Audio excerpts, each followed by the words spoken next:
Assalamualaikum warahmatullahi wabarakatuh. Masih bersama saya Muhammad As'ad Eshum, calon guru penggerak angkatan 7 kelas 109 Kabupaten Probolinggo.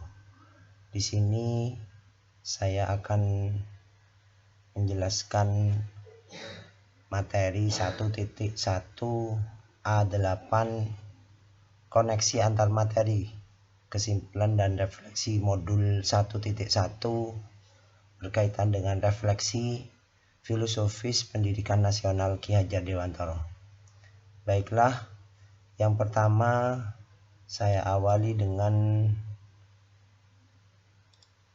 3 pokok bahasan atau pertanyaan guideline dari apa yang ingin saya presentasikan sebagai kesimpulan, termasuk refleksi dan koneksi antar materi pemikiran Ki Hajar Dewantara. Pertama, berkaitan dengan apa yang Anda percaya tentang murid dan pembelajaran di kelas sebelum Anda mempelajari modul 1.1. Poin yang kedua, nanti saya akan menjelaskan apa yang berubah dari pemikiran atau perilaku saya setelah mempelajari modul ini. Dan yang terakhir nanti, apa yang dapat segera Anda terapkan lebih baik agar kelas Anda mencerminkan pemikiran Ki Hajar Dewantara. Nanti juga akan diakhiri dengan kesimpulan dari berbagai materi yang saya pelajari selama ini. Poin pertama, kondisi dan pemahaman saya sebelum mempelajari filosofi Ki Hajar Dewantara. Ini adalah sebuah kondisi di mana saya dan teman-teman saya di sekolah dalam memahami kondisi kelas dan memahami peserta didik. Fakta yang terjadi di saat sebelum saya memahami filosofi Ki Hajar Dewantara. Pertama, saya merasa bahwa saya adalah segalanya di dalam kelas, atau dengan kata lain, pembelajaran masih berpusat pada guru. Saya yakini ini benar-benar terjadi di kelas saya. Saya melakukan apapun dalam rangka menjadi pusat perhatian, menjadi pusat pembelajaran di dalam kelas, sehingga saya masih belum memposisikan siswa saya sebagai subjek pembelajaran. Poin yang kedua, dari kata kunci yang pertama, siswa saya merasa tertekan karena saya sendiri harus memenuhi target kurikulum yang rigid. Saya harus selesai materi bab, saya harus selesai kurikulum kompetensi dasar yang telah ditetapkan oleh pemerintah, sehingga acuan saya adalah menyelesaikan materi tanpa saya melihat bagaimana kondisi siswa pada saat itu.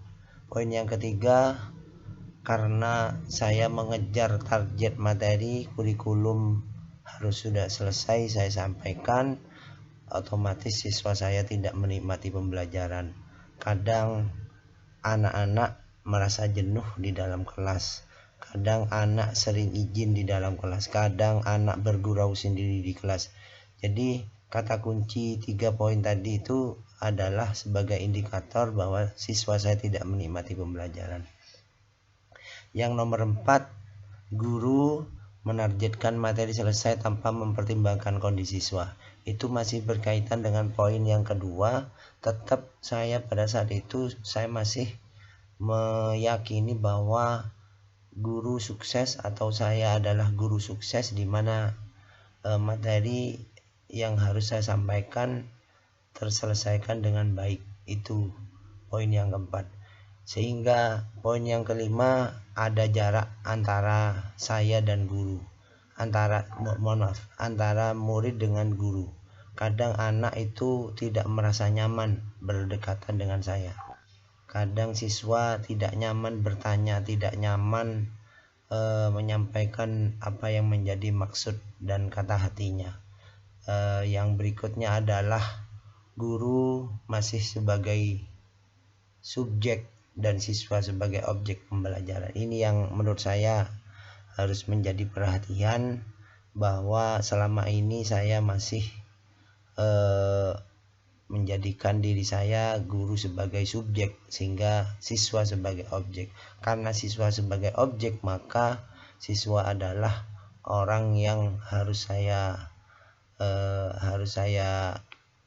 didik, harus saya ajari di kelas tanpa melihat bagaimana peran siswa sendiri dalam menemukan apa yang ingin ia pelajari. Poin pertama dari perubahan pemikiran saya setelah mempelajari filosofi pendidikan Ki Hajar Dewantara. Pertama, pengajaran adalah bersejajar dengan pendidikan. Ki Hajar Dewantara memaknai pengajaran sebagai proses memberikan ilmu kepada anak yang dalam hal ini sangat bermanfaat bagi kehidupannya baik lahir maupun batin. Sedangkan pendidikan dimaknai sebagai proses menuntun kodrat yang dimiliki anak, baik kodrat alam maupun kodrat zaman yang dimilikinya, dengan tujuan agar mereka selamat dan bahagia sekaligus mampu menjadi manusia seutuhnya sebagai makhluk. Yang kedua yang berubah dari pemikiran saya setelah memahami filosofi pendidikan Ki Hajar Dewantara yaitu konsep pendidikan menuntun. Konsep ini diinisiasi oleh Ki Hajar Dewantara sebagai konsep luhur yang syarat dengan makna. Tugas guru menuntun dimaksud untuk menuntun segala kodrat yang dimiliki oleh anak agar mereka dapat mencapai keselamatan dan kebahagiaan yang setinggi-tingginya. Poin yang ketiga adalah konsep pembelajaran yang menyesuaikan dengan kodrat alam dan zaman anak. Kita tahu bahwa anak memiliki kodratnya masing-masing. Kita tahu bahwa anak akan hidup di zamannya, sehingga kita sebagai guru harus mampu menyesuaikan apa yang menjadi kodrat alam dan zaman anak. Jangan sampai kita sebagai guru membawa anak-anak pada zaman kita sedangkan mereka sendiri memiliki zamannya, sehingga kita harus memahami segala perubahan yang dibutuhkan oleh mereka, sehingga sebagai guru kita memfasilitasi tumbuh kembang anak sesuai kodrat zaman dan alamnya. Poin yang keempat yang tak kalah pentingnya, penanaman budi luhur. Penanaman budi luhur ini menjadi pemikiran dari Ki Hajar Dewantara yang menggabungkan antara pemikiran, karya maupun tindakan, yang dalam hal ini diawali dari kehidupan keluarga. Begitu pentingnya keluarga sehingga ayah dan ibu harus memberikan contoh tauladan yang baik dalam rangka bekal kehidupan anak di masa mendatang. Slogan atau jargon yang dimiliki oleh Ki Hajar Dewantara, ing ngarsa sung tulodo, ing madya mangun karso dan tutwuri hadayani. Ini bisa dipahami bahwa ing ngarsa sung tulodo, ketika kita di depan, kita sebagai penuntun, kita sebagai pengayom. Ketika kita berada di tengah, kita memberi dan membangun semangat, memberikan niat maupun kemauan. Dan tutwuri handayani, ketika kita di belakang, kita memberikan dorongan kepada siswa kita.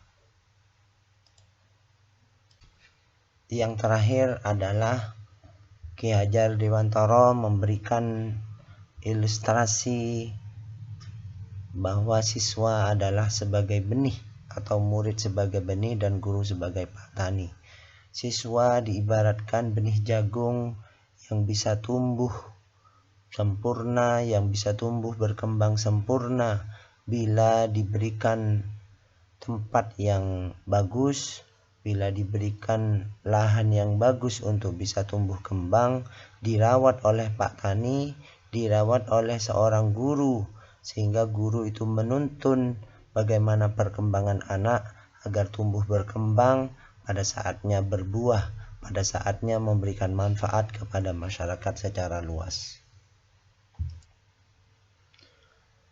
Tujuan utama dari proses pembelajaran dan pendidikan yang dicanangkan oleh Ki Hajar Dewantara, yang pertama, siswa kita harus merdeka, siswa kita harus menjadi manusia yang seutuh-utuhnya, siswa kita harus menjadi manusia yang selamat dan bahagia, dan yang terakhir adalah sebagai manusia yang memiliki budi pekerti yang luhur sebagai bekal kehidupan di masa depan.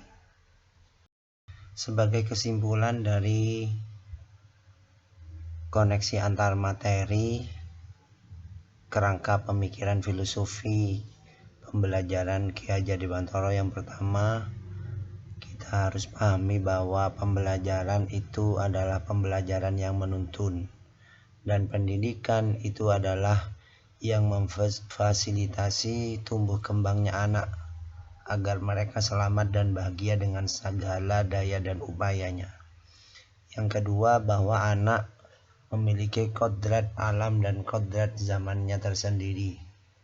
Tugas guru adalah memfasilitasi dan menuntun anak dengan pengawasan dan kemerdekaan. Yang ketiga adalah penanaman budi pekerti luhur menjadi hal utama di dalam